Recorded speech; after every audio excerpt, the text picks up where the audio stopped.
বন্ধ কৰা Medanta diagnostic centre বন্ধ কৰা মানুহৰ জীৱনলৈ হেতালি খেলা সহ্য কৰা নহ'ব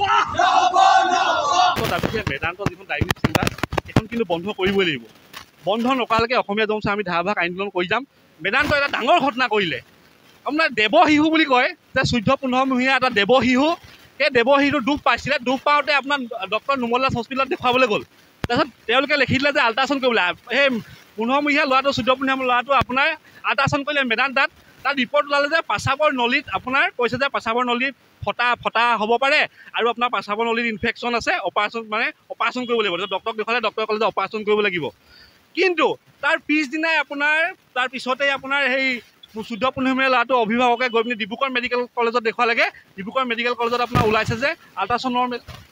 এতিয়া সেই 14-15মহীয়া দেৱশিশুটো যদি ইয়াত যদি আপোনাৰ এই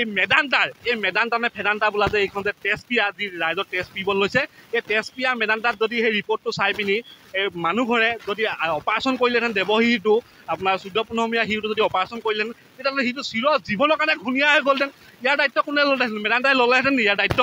মেদান্তাই যে এই যে আল্ট্ৰাচাউণ্ডৰ নামত তেওঁলোকে ডায়াগনষ্টিক চেণ্টাৰ খুলিছে আল্ট্ৰাচাউণ্ড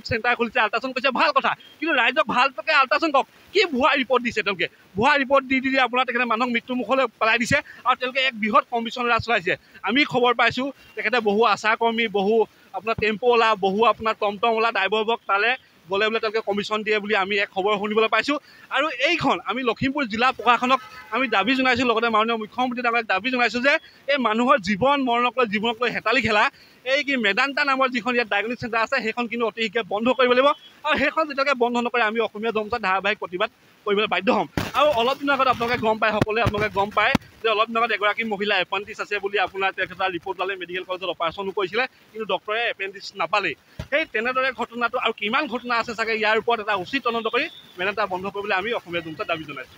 মেদান্তাই এতিয়া এক বৃহৎ স্কেম চলাই আছে হেৰি মানুহৰ জীৱনলৈ মেদান্তাই বহুত দিনৰ পৰা হেতালি খেলি আছে এতিয়া আমাৰ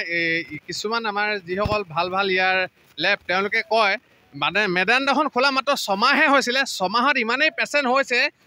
ক'ৰবাত পেচেণ্ট হৈছে চব কমিশ্যন ৰাজত তেওঁলোকে পেচেণ্টবোৰ টানি আছে টমটমালা তাৰপৰা টমটমালাই হেনো আমি কোৱা শুনিছোঁ টমটমালাই পেচেণ্ট নি দিলে 300 টকা কমিশ্যন পায় তাৰপৰা এম্বুলেঞ্চে পেচেণ্ট নি দিলে 500 টকা কমিশ্যন পায় কমিশ্যনৰ নামত মেদান্তাই যি